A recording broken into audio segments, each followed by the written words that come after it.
নমস্কাৰ বন্ধু-বান্ধৱীসকল, আপোনালোকৰ সন্মুখত মই মধুনাথ। আজি মই আপোনালোকৰ হাতৰ তলুৱাত ক্ৰছ চিন মানে পূৰণ চিন এনেকুৱা পূৰণ চিন থাকিলে ভাল বেয়া তাৰ আজি মই কথা ক'ম। আপোনালোকৰ হাতত কোনখিনি স্থানত ক্ৰছ চিন থাকিলে ভাল সেই কথাটো মই কৈ আছোঁ। প্ৰথমতে দেখাই আছোঁ, এইডাল দেখিছে, এইডাল হ'ল হৃদয় ৰেখা আৰু এইডাল হ'ল শিৰৰেখা। এই হৃদয় ৰেখা আৰু শিৰৰেখাৰ মাজত যদি ক্ৰছ চিনৰ সৃষ্টি হয়, এনেকৈ সৃষ্টি হ'ব।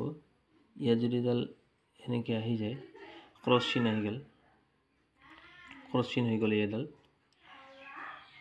মানে হৃদয় ৰেখা আৰু শিৰৰেখাৰ মাজত যদি ক্ৰছ চিন থাকিলে তেতিয়াহ'লে আপুনি দয়ালু হয়, বহুত মহান ব্যক্তি হয়। আপোনাৰ হৃদয়খন একদম কোমল।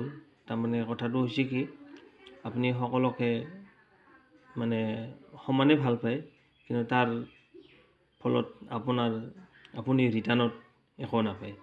আপুনি মানে যিমান পাৰে দান দক্ষিণা কৰিবলৈ আগ্ৰহী হয় আৰু আপোনাৰ তাৰমানে যিখিনি হেৰি হয় মানে পাবলগীয়া মানে বস্তু সেইখিনি আপুনি নাপায়।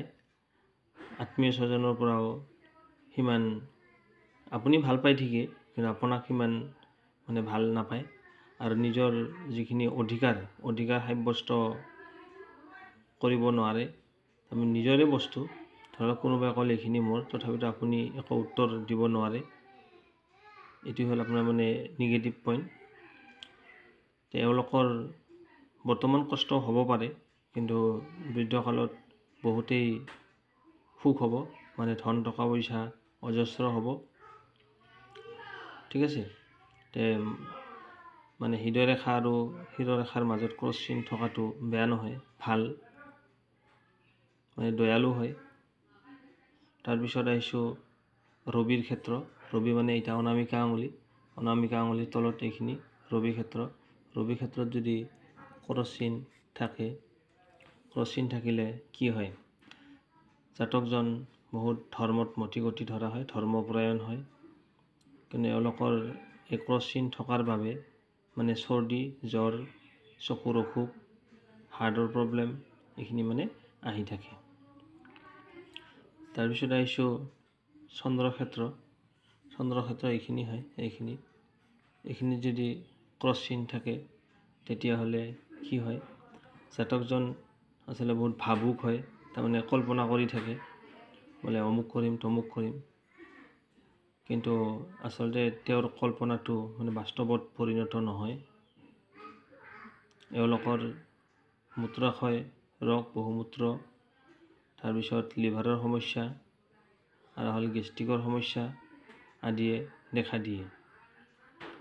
এতিয়া আহিছোঁ মংগলৰ ক্ষেত্ৰত ক্ৰছ চিন থাকিলে কি হয়, এইটো মানে হৃদয় ৰেখাৰ তলত এইখিনি মংগলৰ ৰেখা।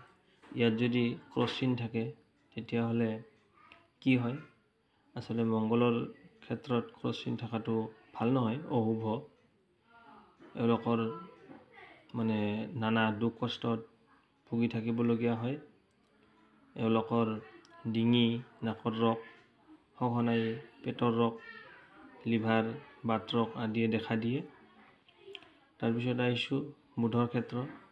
বুধৰ ক্ষেত্ৰ হ'ল এতিয়া কনিষ্ঠ আঙুলিৰ তলত। বুধৰ ক্ষেত্ৰত যদি ক্ৰছ চিন থাকে তেতিয়াহ'লে কি হয়, বুধৰ ক্ষেত্ৰত ক্ৰছ চিন থাকিলে নিজৰ ভুলৰ বাবে ক্ষতিগ্ৰস্ত হয়। এখেতসকলৰ মানে পেটৰ সমস্যাটো থাকেই অনবৰত। তাৰপিছত আহিছোঁ বৃহস্পতিৰ ক্ষেত্ৰ। বৃহস্পতি মানে এইটো তৰ্জনী আঙুলিৰ তলত যদি বৃহস্পতি এইখিনিতো থাকিব পাৰে, কোনো কথা নাই, এইখিনিতো থাকিব পাৰে। মানে এইটো বৃহস্পতিৰ ক্ষেত্ৰ, ইয়াৰ পৰা এনেকৈ এইখিনিত থাকিলে হ'ল ক্ৰছ চিন। বৃহস্পতিৰ ক্ষেত্ৰত যদি ক্ৰছ চিন থাকে তেতিয়াহ'লে অত্যন্ত ভাল, শুভ বুলি কোৱা হয়। সুখী পৰিয়াল জীৱন যাপন কৰে। এওঁলোক সৌভাগ্যৱান, মানে শহুৰৰ ফালৰ পৰা বহুতো হেল্প পায়, মানে শহুৰ ঘৰ ধনী হয়। এওঁলোকৰ সুখী জীৱন যাপন হয়। তাৰপিছত আহিছোঁ শুক্ৰৰ ক্ষেত্ৰ। শুক্ৰৰ ক্ষেত্ৰত যদি এইটো হ'ল বুঢ়া আঙুলিৰ তলত এইখিনি মানে ঔষধ সেইখিনি হৈছে শুক্ৰৰ ক্ষেত্ৰ।